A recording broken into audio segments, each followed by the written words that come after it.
Assalamualaikum warahmatullahi wabarakatuh. Salam guru penggerak. Saya Wal Asri Amin, berdinas di SMA Negeri 1 Lumbang, calon guru penggerak Angkatan 10 Kabupaten Pasuruan. Pada kesempatan kali ini, saya akan menyampaikan demonstrasi konseptual modul 1.3 tentang visi guru penggerak. Dalam merumuskan visi guru penggerak, kita menggunakan inquiry apresiatif. Yang mana inquiry apresiatif ini merupakan landasan pikiran yang berfokus pada upaya kolaboratif, menemukan hal yang positif dalam individu atau kelompok yang dapat dipertahankan dan memunculkan ide gagasan baru untuk perubahan lebih baik di masa yang akan datang. Untuk menerapkan pendekatan inquiry apresiatif adalah dengan menggunakan penerapan metode Bagja. Apa itu metode Bagja? B. Buat pertanyaan utama. Pertanyaan-pertanyaan yang dibuat untuk menentukan arah penyelidikan dan penelusuran. Kemudian yang kedua adalah A. Ambil pelajaran. Berguna untuk membantu bagaimana pengalaman positif yang dialami oleh individu atau kelompok atau komunitas lain yang akan dijadikan pembelajaran. Dan yang ketiga adalah G. Gali mimpi. Berupa narasi kolektif bila mana prakarsa perubahan telah terwujud, membuat bayangan dan gambaran masa depan yang membumi karena digali dari masa lalu yang positif. Yang kemudian adalah J. Jabarkan rencana. Membantu mengidentifikasi tindakan konkret atau menjabarkan langkah-langkah yang diperlukan. Dan yang terakhir adalah A. Atur eksekusi. Guna menentukan siapa yang akan berperan dalam pengambilan keputusan, memulai budaya belajar yang apresiatif secara berkelanjutan menyelaraskan interaksi setiap orang, unsur yang terlibat termasuk pengelola konflik risiko, memonitor, mengambil pembelajaran dari proses yang telah dilakukan.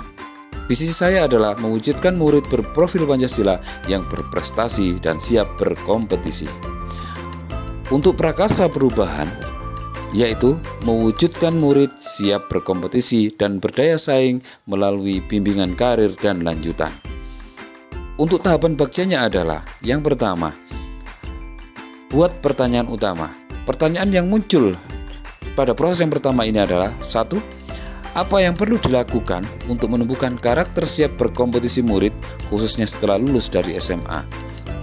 Yang kedua, bagaimana cara menumbuh kembangkan karakter siap bersaing dan siap berkompetisi murid setelah lulus SMA? Tindakan atau penyelidikan yang bisa dilakukan adalah berdialog dengan kepala sekolah, teman sejawat, guru BK, dan siswa, serta berkolaborasi dengan pihak terkait. Dalam hal ini adalah Dinas Tenaga Kerja dan kampus atau universitas. Untuk langkah yang kedua adalah ambil pelajaran. Dalam proses ini muncul dua pertanyaan. Yang pertama, adakah guru yang pernah mengikuti bimbingan dari pihak terkait dalam mewujudkan kompetensi lulusan sesuai yang diharapkan? Yang kedua, kompetensi manakah yang banyak diminati oleh anak antara melanjutkan kuliah, bekerja, atau berwirausaha? Tindakan yang dapat dilakukan adalah yang pertama, mencari informasi terkait guru yang pernah mengikuti bimbingan karir atau penyuluhan, baik tentang perkuliahan, bekerja, ataupun wirausaha. Yang kedua, mencari informasi minat siswa setelah lulus dari SMA. Langkah yang ketiga adalah gali mimpi. Dalam proses ini muncul pertanyaan. Yang pertama, apa saja dampak positif dari program bimbingan karir dan lanjutan? Yang kedua, bagaimana perasaan setelah mengikuti kegiatan tersebut dan menentukan pilihan setelah lulus SMA?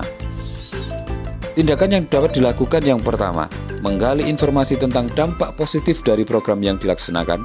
Yang kedua, mengkomunikasikan hasil pilihan anak setelah lulus dengan alasannya terkait pilihan tersebut. Untuk langkah yang keempat adalah jabarkan rencana, yang di sini memunculkan beberapa pertanyaan. Yang pertama, apa saja langkah-langkah yang perlu dilakukan untuk melaksanakan bimbingan karir dan lanjutan? Yang kedua, bimbingan apa yang diperlukan anak sesuai dengan pilihan karir yang akan dilakukan setelah lulus? Yang ketiga, berapa lama program bimbingan karir dan lanjutan dilaksanakan?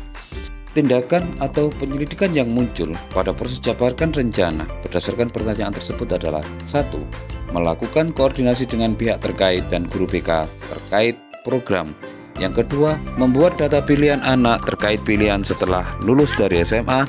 Yang ketiga, membuat jadwal dan draft capaian program yang telah dilaksanakan. Untuk proses yang terakhir adalah atur eksekusi. Dalam proses ini muncul dua pertanyaan, yaitu yang pertama, siapa saja yang terlibat dalam program bimbingan karir dan lanjutan? Yang kedua, apa saja peran yang dibutuhkan dan siapa yang akan mengisi peran tersebut? Tindakan yang muncul dari pertanyaan tersebut adalah yang pertama, berkoordinasi dengan kepala sekolah untuk membentuk panitia pelaksana program bimbingan karir dan lanjutan. Yang kedua, menyusun deskripsi program, pelaksana program, dan deskripsi tugas dalam peran pada program yang akan dilaksanakan. Demikian demonstrasi kontekstual visi guru penggerak yang bisa kami sampaikan. Selanjutnya, marilah kita bersama-sama bergerak, bergerak, dan menggerakkan. Akhir kata, wassalamualaikum warahmatullahi wabarakatuh. Terima kasih kawan. Salam guru penggerak.